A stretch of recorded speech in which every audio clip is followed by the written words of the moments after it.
تو این ویدیو قرار بهتون بگم که من چجوری آلمانی یاد گرفتم. اگر پیوست دارید حتما همزمان اقدام کنید. میتونید آیکتون رو خیلی عالی بگیرید و ایزی پیزی. سلام بچه، حالتون چطوره؟ من پیوند هستم و اینجا هم چنل منه. خوش اومدید بچه ها. سابسکرایب کردن شما براتون هزینه ای نداره، فقط یه کلیک کردن کوچولوه، ولی برای ما خیلی انرژیه و برای ما خیلی اتفاق بزرگیه. پس مرسی از اینکه بچه ها همین الان سابسکرایب میکنید. امروز قراره خود با هم دیگه صحبت کنیم در مورد تایتل این ویدیو. بچه یه نکته که میخواستم بگم اینه که من توی این ویدیو هیچ آرایشی ندارم به جز رژ لب، فقط رژ لب زدم دیگه، ببخشید این قیافه رو تحمل میکنید. توی این ویدیو قراره بهتون بگم که من چجوری آلمانی یاد گرفتم، آیک آلمانیمو چجوری گرفتم، چون خیلی از کسایی که میان به عنوان پیوست احتیاج دارن به اینکه آیک داشته باشن و خیلی براشون غول بزرگیه که فکر میکنن خیلی سخته و نمیشه. و بودن افرادی که گفتن که آره ما گفتیم طرف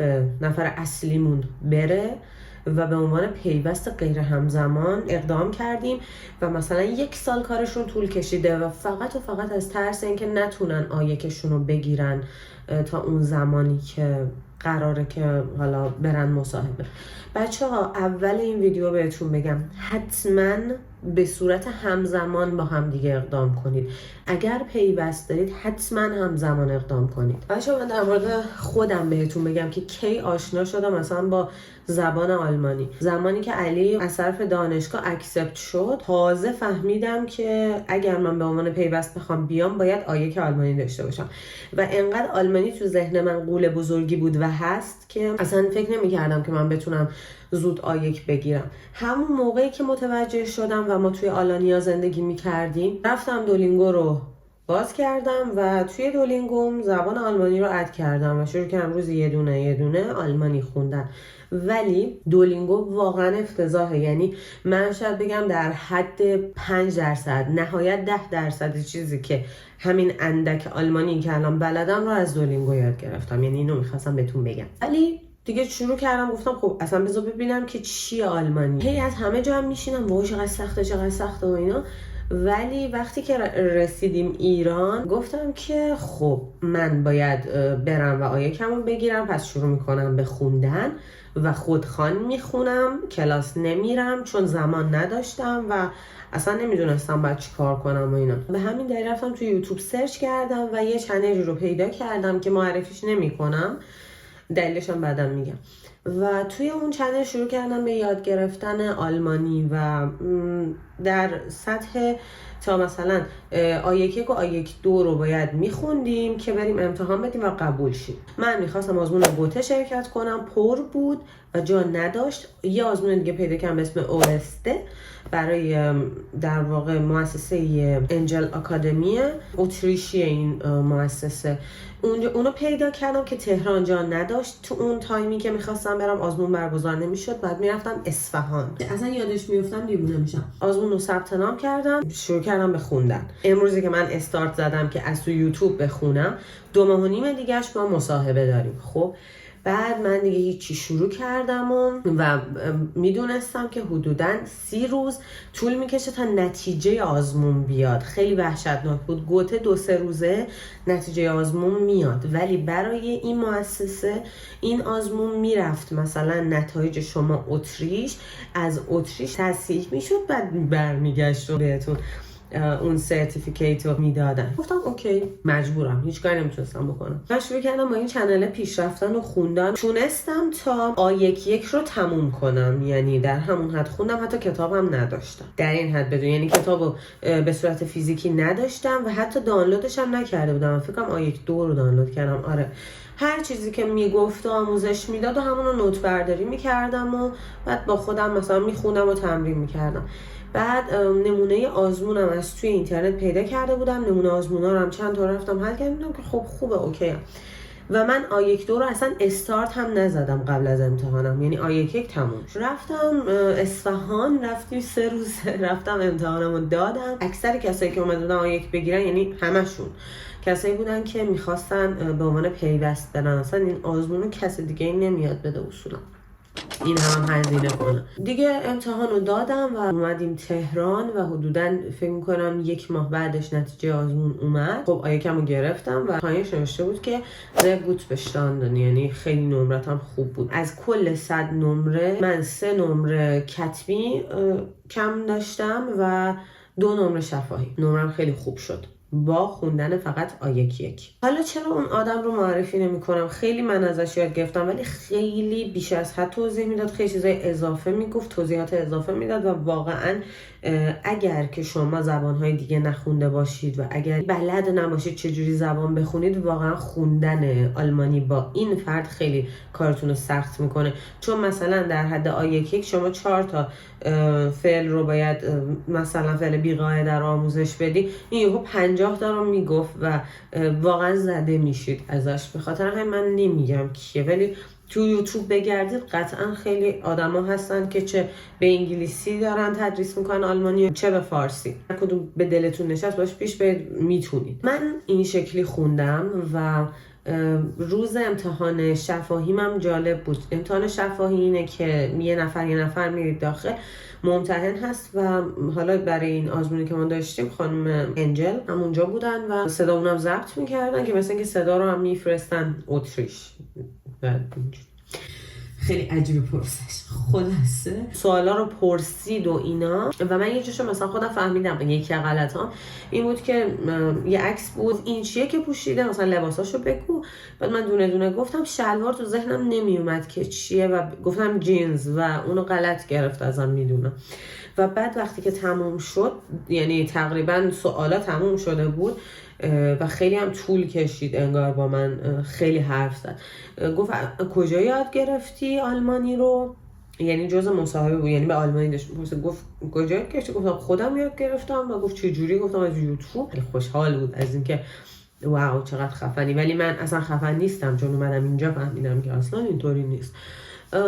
این از آزمون. پس کسایی که پیوست میخوان بیان حتما همزمان به نظر من اقدام کنید اگر مشکل و مسئله دیگه جز زبان ندارید و این رو هم در نظر بگیرید که 1-2 ماه اگر که حالا مثلا من روزی 1 ساعت و نیم میخوندم، من استعداد یادگیری زبانم زیاده و بلدم چجوری زبان بخونم.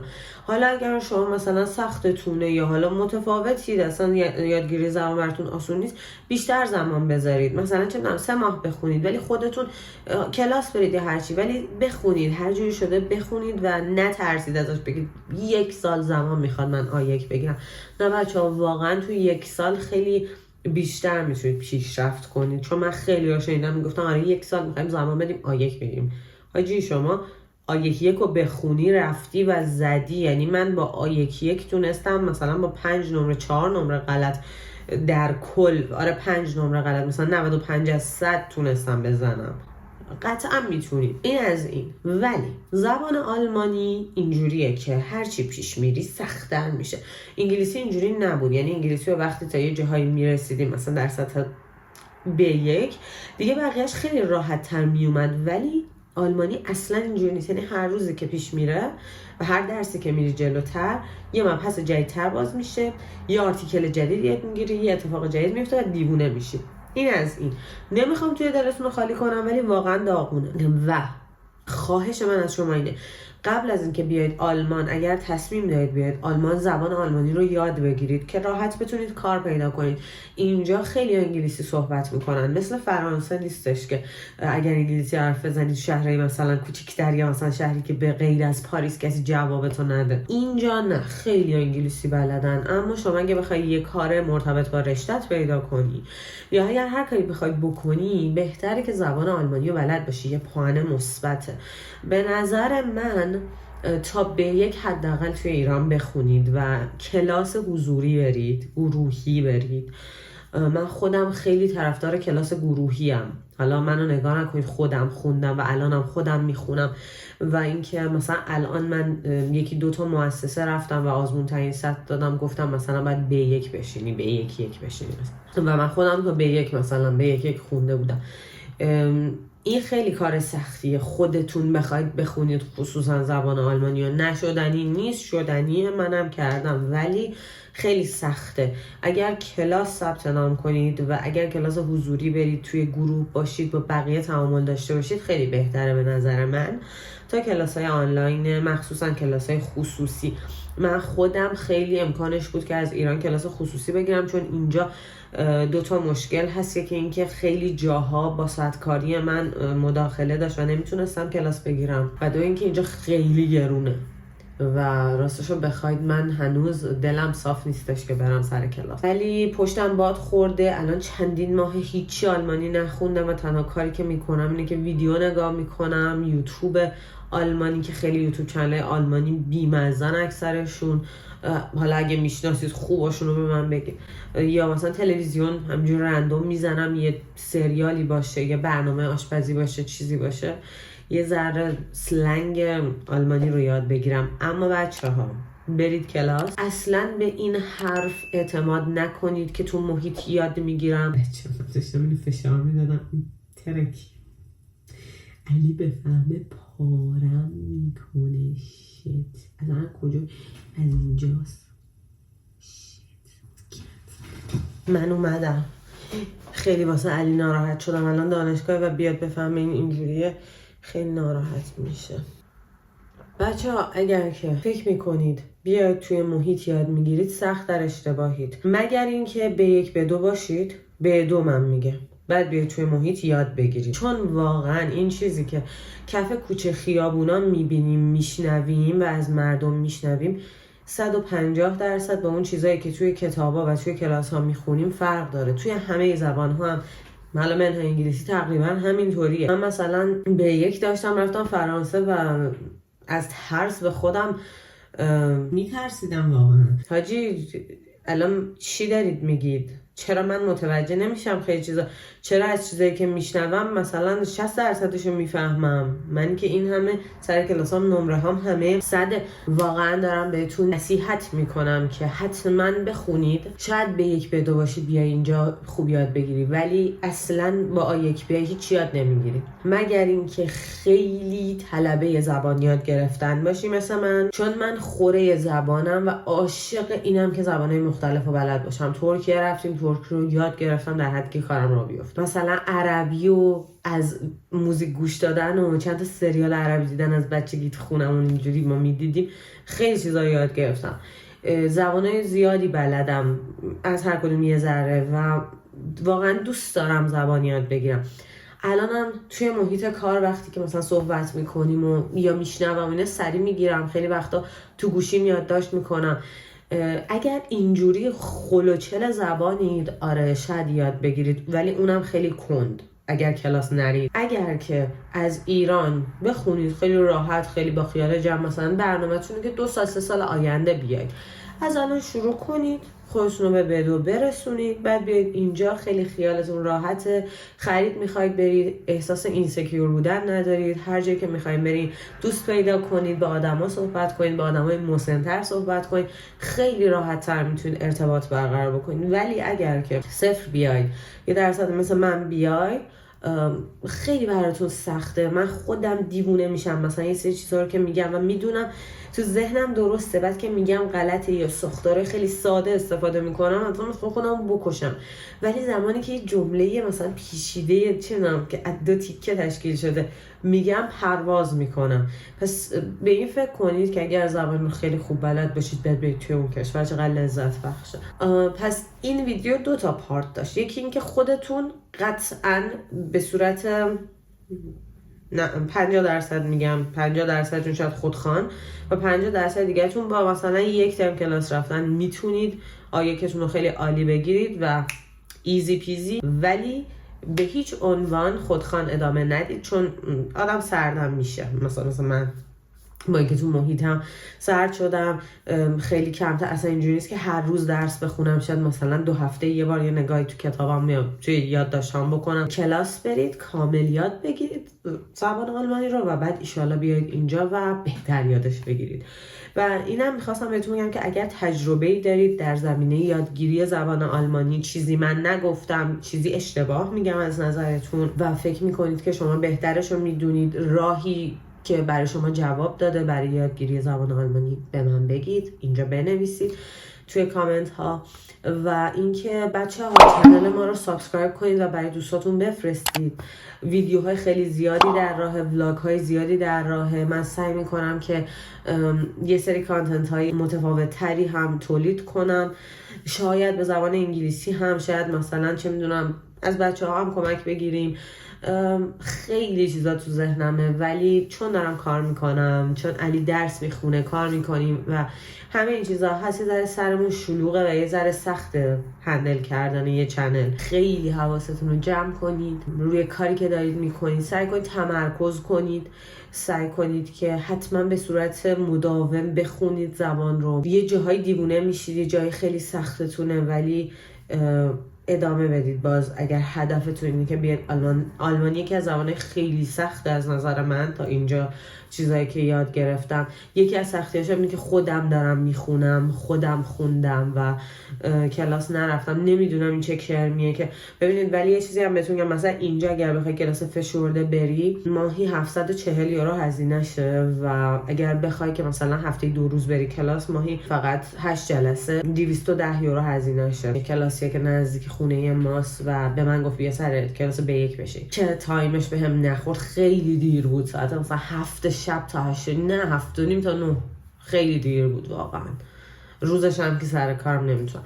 ولی بچه‌ها و خود منم این انگیزه رو پیدا کنم که یه جای خالی پیدا کنم برم کلاس و حالا هزینه هرم آدم میگه که میدم، چون یه چیزی هم که هست، مثلا به خاطر هزینهش نباید این کارو کنیم. خیلیا من دیدم اومدن اینجا و 6 ماه اول یا 1 سال اول کلاس زبان فشرده رفتم و فقط زبان خوندم و از جیب پول دادن، هزینه کرد.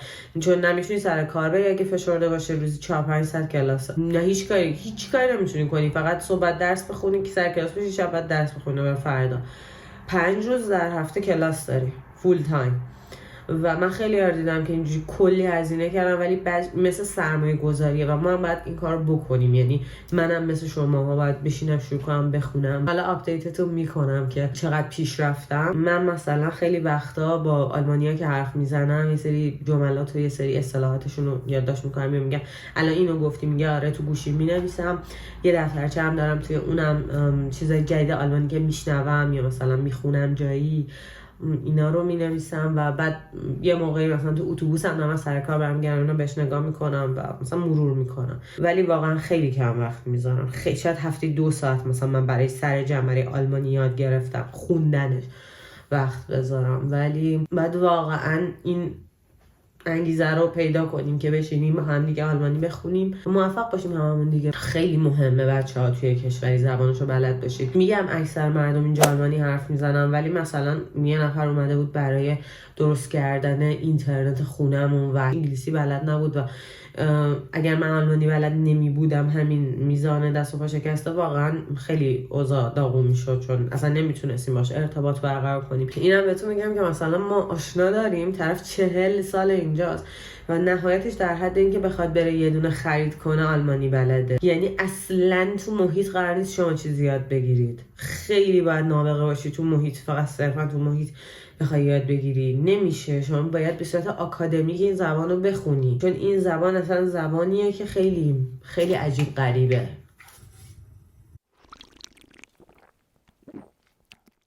من اصلا فکر میکنم هیچ زبانی رو نمیشه بدون کلاس رفتن یاد گرفت. اگرم یاد بگیری اصولی نیستش، بهتره حداقل چند ترم، حالا یا تا A2 B1 خودت بخونی، بقیه‌شو بری کلاس یا اولشو بری کلاس بقیه‌شو خودت بخونی. نمیدونم، باید حتما این کارو بکنی. و یه چیز عجیبی هم که هست اینه که ما توی گروهی بودیم قبل از اینکه بیایم آلمان، یه گروهی بود که همه می‌خواستن برای ویزامتریک درخواست داده بودن و منتظر بودن و اینا، بعد سوال می‌پرسیدن و نظراتمون رو ما میگفتیم یا تجربیاتمون رو میگفتیم. بعد یه نفر گفته بود آیک چقدر طول میکشه بخونی، یکی گفته بود 6 ماه. بعد من ریپلای کردم برای خود اون نفر اولیه، گفتم من 1.5 ماه خوندم، من نمره‌ام فلان شد، مثلا نمره‌ام خیلی خوب شد. اونی که گفته بود 6 ماه اومد پیام داد آره، گفتم آها خودم هم خوندم، آره شماها اینجوری میکنید و همین میشه که از ریشه صفر میشید و ریشه های زبانتون داغونه و نمیدونم فلان، یه حالا میشه اینجوری. گفتم ببین این گفته چجوری میتونی آیک بگیری و من برای آزمون آیک تونستم 1.5 ماه آماده شم. اصلا هم ادعا ندارم که الان آلمانی بلدم، همون چیزی که رفتم تو امتحان نوشتم اصلا امتحانیش خیلی فرق داره با اون چیزی که تو قراره بری ازش استفاده کنی و توی زندگی روزمرت یا سر کارت بخوای داشته باشی. یعنی اینکه شاید شما برای امتحان خیلی راحت‌تر، برای حتی B2 خیلی راحت‌تر بتونید آماده بشید تا برای به سطح B2 واقعی رسیدن توی زندگیتون، توی زندگی روزمرتون. برای همین بچه‌ها اگر من اینا رو میگم، من برای آزمون آیک دارم میگم و باز دارم میگم که من کسی هم که چند تا زبان بلدم و بلدم چجوری زبان بخونم، علاقه دارم به یادگیری زبان. مرسی بچه‌ها بازم از اینکه سابسکرایب میکنید اگه تا حالا نکردید، مرسی از اینکه تا آخر ویدیوها میبینید، لایک میکنید، برامون کامنت میذارید و نظرتون رو میگید. امیدوارم که اگر مثل پارسال ما توی هول و ولای ویزامتریک و وقت لگال اینا هستید براتون پیدا بشه، درست شه. منم واقعا به یه درجه رسیدم که اصلا فکرشو نمی‌کردم ویزا بگیریم و فکر می‌کردم مثلا باز میفته یه ترم بعد، ولی خب درست شد. امیدوارم برای شما هم درست شه. ادامه بدید، موفق باشید و همین دیگه. دوستتون دارم. خداحافظ.